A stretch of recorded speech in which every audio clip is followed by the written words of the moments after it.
Welcome to the Coffee and Kidlit Show. My name is Travis D. Peterson, and I am a children's book author as well as a children's book designer.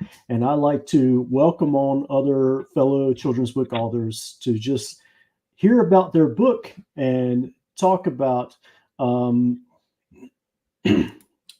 what inspired them to write their book.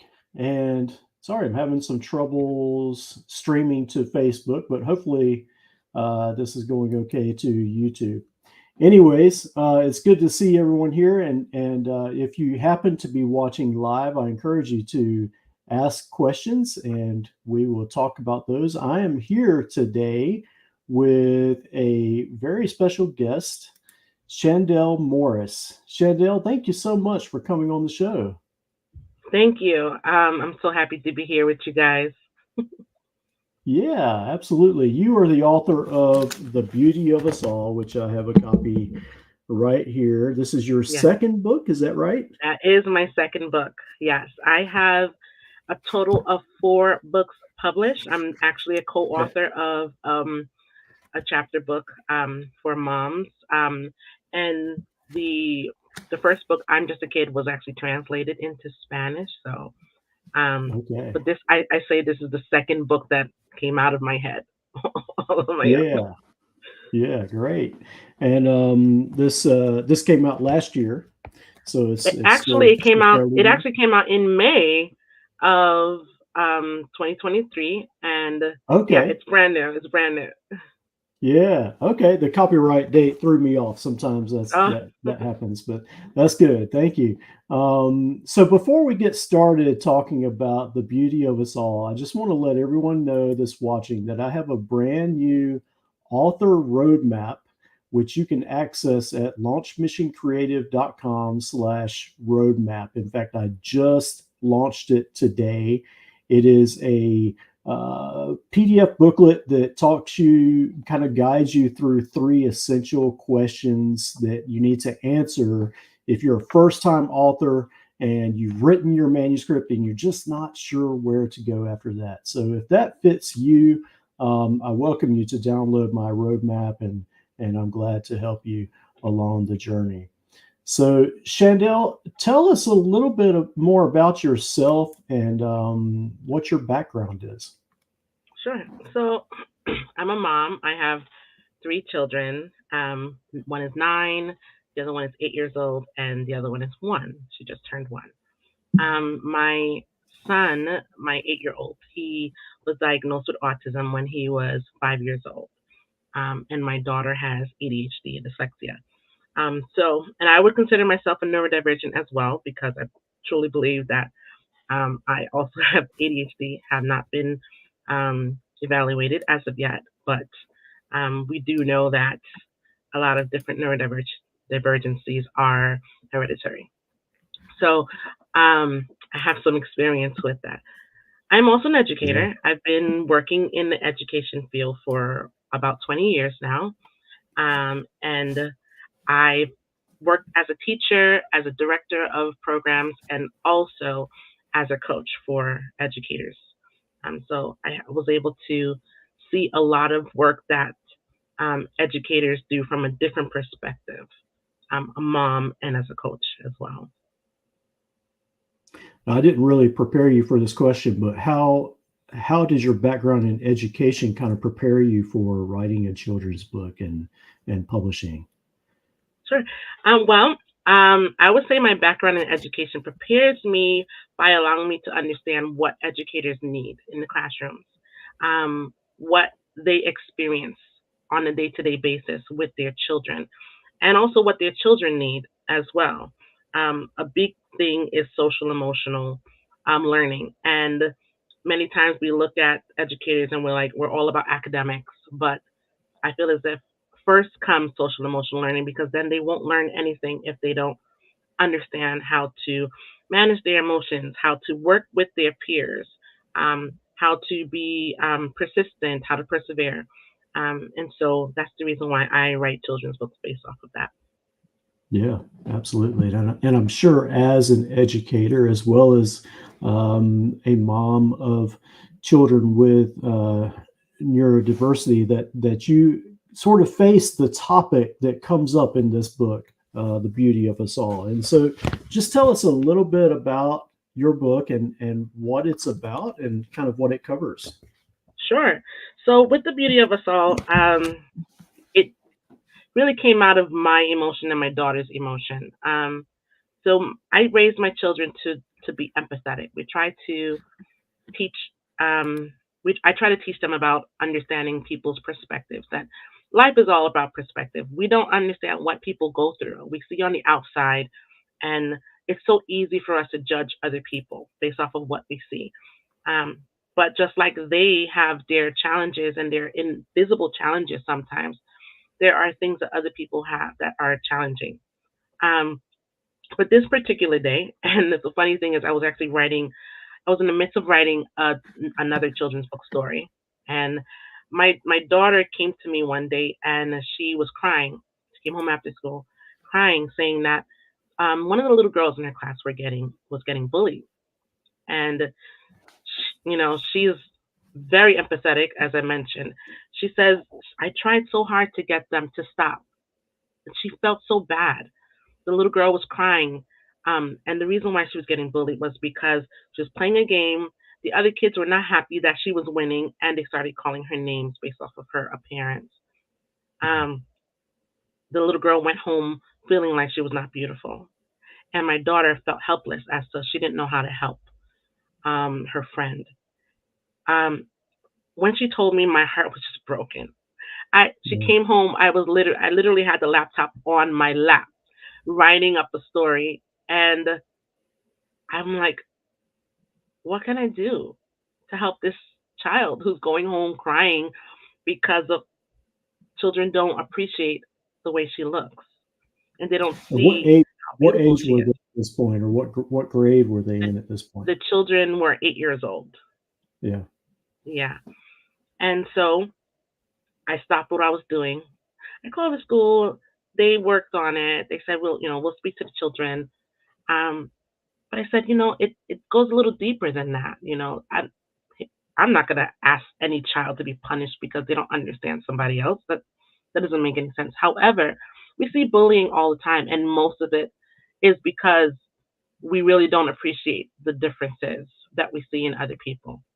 And so I decided to write a story. And it was really a love letter to her and to any child who feels as if they're not as beautiful because they're different. Anyone who gets bullied, whether they have physical differences or whether they have internal neurological differences, this is all created this way purposely.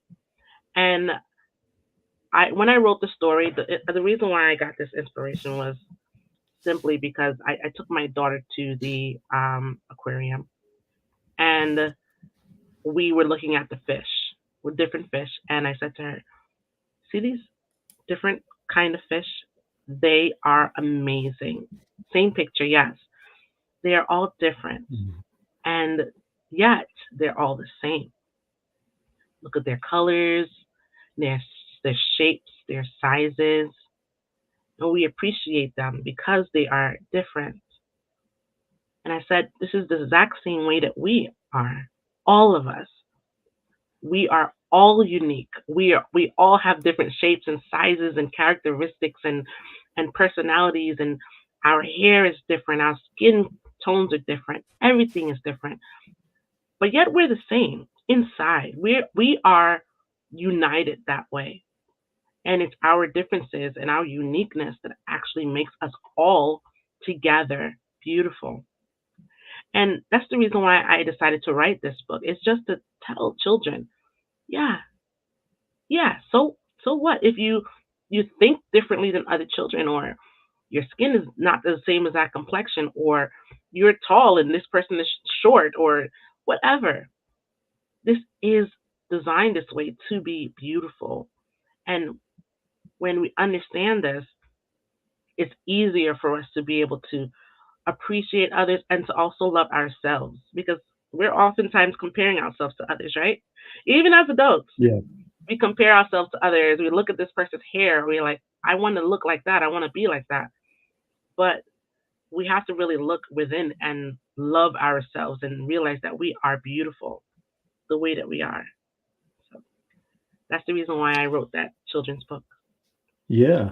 It really is a unique way to look at it because in just looking at your book, it sort of it starts out with just kind of talking about creation.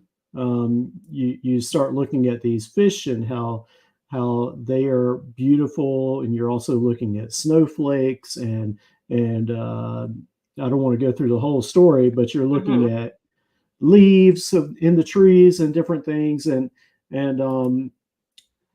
it's a lot of things that from a different perspective, they all look the same. If you're not looking through a microscope, all snowflakes pretty much look the same. If you're looking from a larger viewpoint, all leaves kind of look the same. Um, but then you start talking about how unique they are and how every single leaf has a different vein pattern and how every snowflake has a different shape and all these things. And um and and that's the beauty of it all. And I Hmm. think when we lots of times we try to take that, we try to direct children to kind of take that step back and see that we are all the same and we're all made in God's image, that sort of thing. But you took it sort of the other way and you explained that it's our uniqueness that makes us beautiful. And I just want to just kind of hear from you. What is it about our uniqueness that makes us beautiful? What do you think? I feel as if, okay, so I was actually watching, this is funny. I was watching Bill Nye the Science Guy, and he said something about biodiversity. And I'd never actually heard that word before, biodiversity. And it just clicked. You know, we look at science, and a lot of times we say science, and then we say the Bible, and a lot of times we separate them, right? But Hmm. it's actually, science is actually declaring, the beauty of creation, right? And when I started to really break things down and look at the diversity in the world, just in science, in biology, and you look at those different natural elements and you see those unique things, you're like, how can this thing be so minute? How can it be so tiny and still be so unique? Like, how's that possible? Yeah. How is it that really this is a leaf and this is a leaf? How is it that when you look up close that you actually see that they're so different? You look at our fingerprints, right? And you see that everything is so different. And the reason why it's beautiful is because just like you see in creation in nature that is different and it was actually designed that way, that's how we are too. And it was not a mistake. And because it was not a mistake, that means that there was thought put into it. There was thought put into what you have in you and how you look. And if there was thought put into it, that means that it's beautiful, it's Mm. purposeful. And so that's why I say I look at these differences and I see them as beautiful. And I'm not the type to say, well, everybody's the same. We are all different. A lot of people say they look at each other and they say, well, I don't see color. We should, because it's so beautiful. It is beautiful. We look at the Yeah. rainbow and we see different colors and we appreciate the rainbow because of those different. Wouldn't it be boring if everything was just one color? If if everything was just the color white, there would be nothing. There would just be no creation. There will be nothing beautiful around us. We just have to understand when color is put into it, when different dynamics are put into it, that is what is beautiful. And it's just so sad we don't look at it. We don't think about it when we look at ourselves. But it's all around us and it was designed that way. Yeah, absolutely. I was just kind of thinking about my kids, especially my son Aiden. He loves to play with Legos, and been trying to kind of explore how to separate Legos and organize them in a way to find the right pieces. And one thing I've learned is you can't separate all the Legos by color, because if you're looking at one big box of Legos that are all black or all red, you'll never find that piece you're looking for because it Yes, it's all true. begins to look the same. So yeah, That's true. Yeah. yeah. My daughter is a Um, fanatic of Legos. So, I mean, that's a great analogy. My daughter's a fanatic of Legos, and a lot of parents, we have the struggle of figuring out how to organize their Legos for them, right? Or help them organize their Legos. Do we just put them mhm, all in one huge bag? Do we leave it in the box that it came in? Do we just let it stay on the floor so we can step on it? right.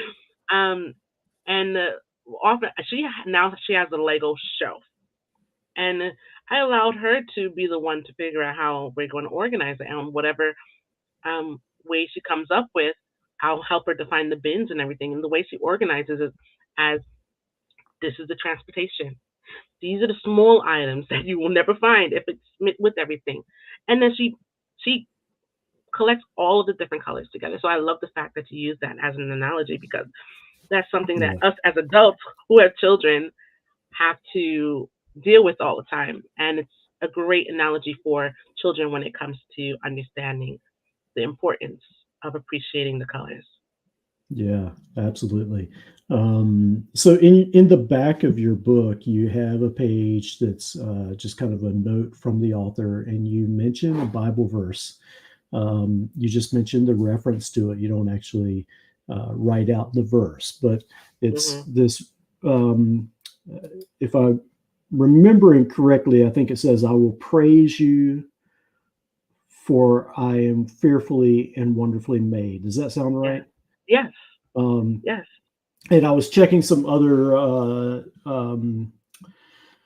Bible translations, and some of them say, instead of fearfully and wonderfully made, they say wonderfully complex, and I love that translation as well. Yeah. But just talk to us about that verse and why that was so important to you. The reason why it was so important for me was just because it seems so simple, right? To say, "Oh, you're fearfully and wonderfully made," but when you really take a moment to think about it, you look in the mirror and all of your insecurities, all of your self doubts, everything that you have within you, you look in the mirror and you think about those words. Every Yeah, little thing that is inside of you, every detail, every characteristic that is inside of you was created purposely that way. When you were molded, when you were put together, you were created purposely with every intrinsic detail. And so, yes, we are wonderfully made. Take a moment and look in the mirror and see yourself. Open your hands and look at the lines on your hands and see just how unique you are. There was no mistake. There was no another copy. You are how you are. Actually, I was reading this story to a second grade classroom, and I said, "Is it amazing how we can? Isn't it amazing how we can see ourselves and we're not seeing the same person walking past us down the block?" And the kids were like, "Yeah." And then I said, "Okay, look at the person next to you and say, 'You're amazing.'" And they said, "You're amazing." And then I giggled because I just so happened to look at the children and there were two kids looking at each other and they had the same face. And I'm mhm. like, "What?" And like while I'm telling the story about and I'm giving the example of, isn't it amazing how we don't look exactly like each other? It was funny because it was two classes that were coming together to hear the story. And two brothers, two identical twins, were in that group, and they were sitting next to each other, and they had the exact same face. And then I had to explain to them like, Guys, guess what? You guys are identical, but guess what? You guys are still different. You guys are still unique. You still have all these amazing qualities in you. That you don't have the exact same brain.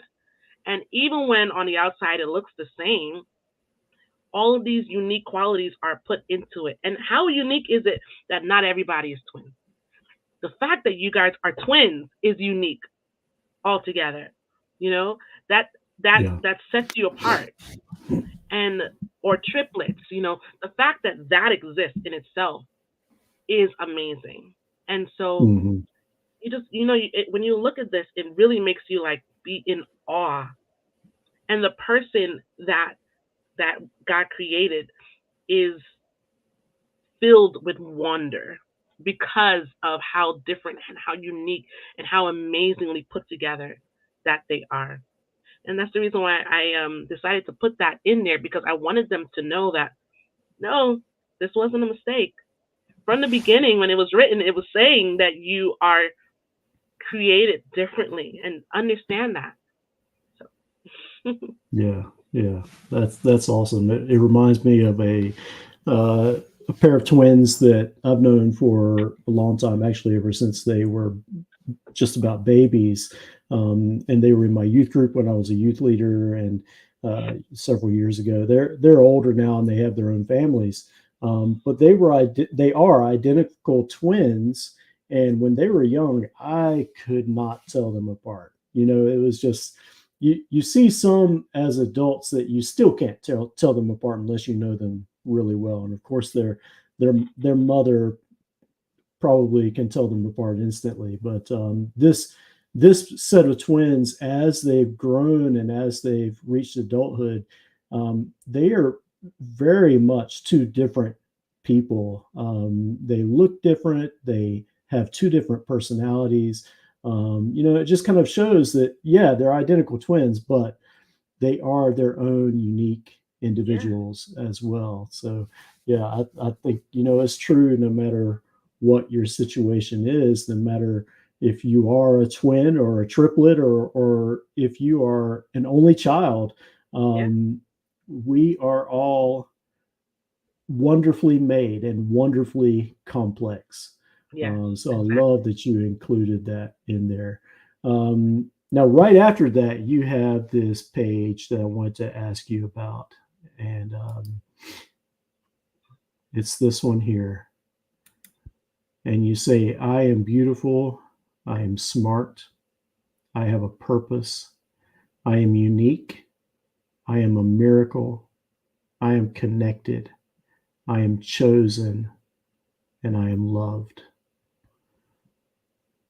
Why did you decide to include this So, in your book? in all of my books, I have these affirmations. Um, Really and truly, it it seemed as if after I created the first book and I had the affirmations, it seemed like everybody started doing affirmations, or maybe it's just in my head. However, the reason why I wrote that is just really we have so much self doubt, um, and it's so important that we remember that we're good, we're beautiful, we're loved. Um, so many times we receive negative criticism for being different or seeming different. And it's not a bad thing. It's not bad if your brain is wired differently. It's not bad if you have bigger emotions. It's not bad if you you look a little bit different than everybody else. It's not. But so many times we receive such negative comments, or children receive such negative comments about those differences, that it really is a discouragement. And so these words, whenever I am reading this to children, I tell them, I want you to say this out loud to yourself when you're reading this. And many times we say it out loud as a class. And I say, I am smart. I am kind. Say all of these things to yourself. Say them out loud so that you can hear yourself. And also the power of those two words, I am, right? So I feel as if God gave us the power, just like we were made in his image, right? God gave us a power to speak a thing into being as if it is so. And so when we say those words, I am, we're speaking that into ourselves. I always tell my children, don't speak negative words over yourself. Don't look in your little wallet and say, I'm broke. Don't say that. You say, I am rich. Speak that into being. Whether you believe it or not, you will start to believe it. You say, I am loved. You are loved. And you need to believe that as well. And so I believe that those are so powerful um, to use every day. You know, you can take those words. I actually, those whoever has the book, there's a link inside of it for a gift, and you're able to get a poster, a digital poster that helps you to be able to really appreciate yourself based off of those words. And so put them on your window, put them on your mirror, wherever you need to put them. Put them in your classrooms so that children can actually look and say, I am loved. I am here. I am made with a purpose. And that's who I am. And so that's the reason why I decided every single one of my books will have those affirmations at the end. I think that's awesome. It's so beautiful to remind kids of these things. There's so many kids out there who don't hear these things enough. Yeah. So if they can read them in a book like yours, if they can be reminded um, in every way possible how powerful that is for them.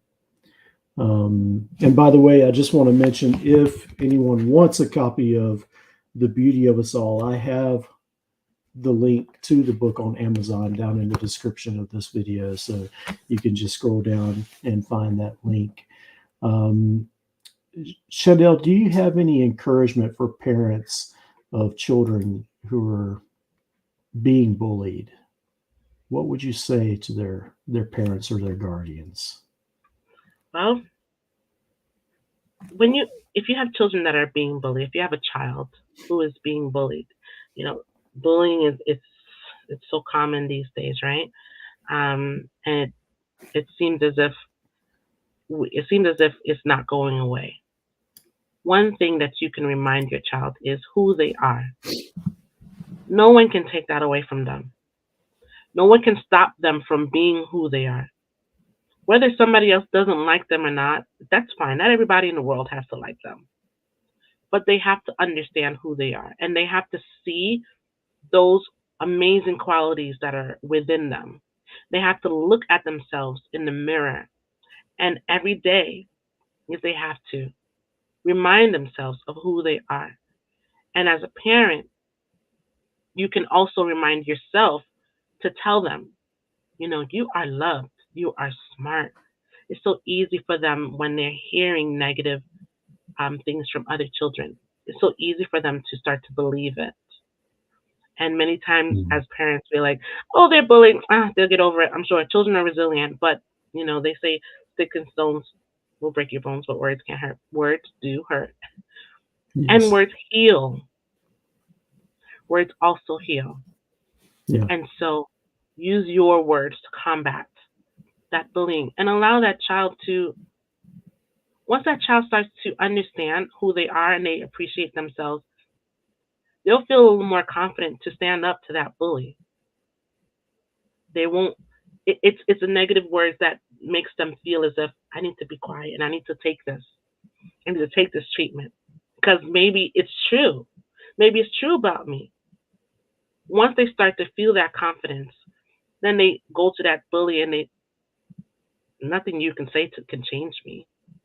Yeah. You can't change me. I know who I am. Whether you believe it or not, I know who I am. And so that's just a word for you to encourage your children. Yeah. So good. Yeah. Thank you, Chandele, for sharing that. And so, you know, some of our watchers are parents of children, and they're looking for children's books, and other parts of the audience are other authors like you and I. And so your book is all about the beauty of uniqueness. And so I just wanted to ask you about your own book and your publishing journey. What do you feel like makes your book unique? How is it set apart from the rest out there? What do you think? Well, I really try to look at the problems that are real problems that children are having. Um, and I tried to figure out what is it that I can use, what is it that I can create to be a resource, not just a storybook, but also a resource so that children can read it and they feel encouraged. Parents can read it to their children, and teachers, social workers can use it. And so that's the reason why I created it. Really just to be a resource for other people. And that's why it's so unique. Also, I try to make it realistic, right? Um, I searched far and wide for an illustrator, and there were some good illustrators out there. Some people started, they wanted to give me some samples, and I wanted to have the perfect illustrator for this because it's talking about nature and the beauty of nature. Nature's real. It's not a cartoon nature. It's real. We're talking about the Yeah. real beauty of nature. And so I found this amazing illustrator, um, Marissa Napolitano. She was able. I When I looked at her work, and it's not even just the books that she created before. It's just the fact that she's able to see that beauty in nature, and that's Mhm. the reason why I brought her on to this project. And I feel as if, with just the realness of the words, the concept, and the realness of the illustrations, I think that's what makes this book so unique. And how did you find Marissa? Well, I'm actually a part of an author Facebook group, and I did notice that some of her illustrations were amazing. But it was when I went to her website that I started to see other works that kind of resembled what I wanted for my children's book. And Mhm. you'll find her on, I think her website is marissanapolitano.com. She's wonderful to work with. Um, and she's just phenomenal. She has a great eye. Well, I think that's a good point for other authors out there is to, um, when you are searching for an illustrator, be sure to check out their portfolio and see what kind of style they have. Make sure that, they have some work in progress images on there to sort of show you how they flow and how they operate, Yeah, and see if the style kind of fits the style and theme of your story. yeah, And I think you did that well for the beauty of us all. I think, like you said, it's a good match. Her artwork really brings that beauty of nature alive. exactly. Yes. So well done there. Do you have any final advice for first time authors? I would say, um, think about what's in your heart. What do you love? And what do you feel will help families? Yes, we often have books that are humorous, and yes, those type of books definitely are favorites for families as well. But think about what you are really good at and your passion, and bring your passion to the table because I feel as if that will resonate more with your audience when you yourself as an author um, are authentic. Be authentic. Put yourself inside of the books. I think that is what will allow your books to grow and to be well received. Hmm, that's good. That's good. And you have done that so well with this book. So, um, Chandel, what is next for you? Do you have any sneak peeks at anything that you're doing, working on? What's coming up? I do. I'm actually in the process of writing two books. One of them is a children's book about self-regulation, and it's going to be about a little boy who's just having a bad day, and that's going to. I feel as if that is going to be a crowd favorite, just because it happens so often where we send our kids to school and it just everything is things are just not going the way that they were hoping, and so it will be giving different ways to help you to self reflect and self regulation. All of those things would be jam packed into it. Then I'm actually also writing a book for teachers that will help them to understand neurodiversity a little more. So stay tuned. Awesome. And I'm sure as a teacher, you have seen those days where students were just having a bad day. So Uh, that's good. absolutely. Absolutely. Well, that's good. We look forward to that. Um, Chandel, thank you so much for being on the show. Once again, The Beauty of Us All is available, and you can find the link to Amazon down in the description below. Uh, Beautiful book and a beautiful message about our Thank you. uniqueness and how beautiful it is. Thank you, Chandel. It's been a great Thank talking you. to Thank you. you. In 2 weeks on the Coffee and Kidlit Show, I welcome Sonia Amin, and I have a image of her cover here. The Beauty of Encouraging Others by Sonia Amin. When Love Flows is the name of the book, and really looking forward to talking with her and learning more about her book. So join me in 2 weeks on the Coffee and Kidlit Show. And once again, if you are a children's book author, or the for the first time you've written that manuscript and you're just not sure where to go next, download my first time children's book authors roadmap at launchmissioncreative.com/roadmap. Thank you again, Chandel, and everyone who's watching, and we will see you soon. Bye. Bye.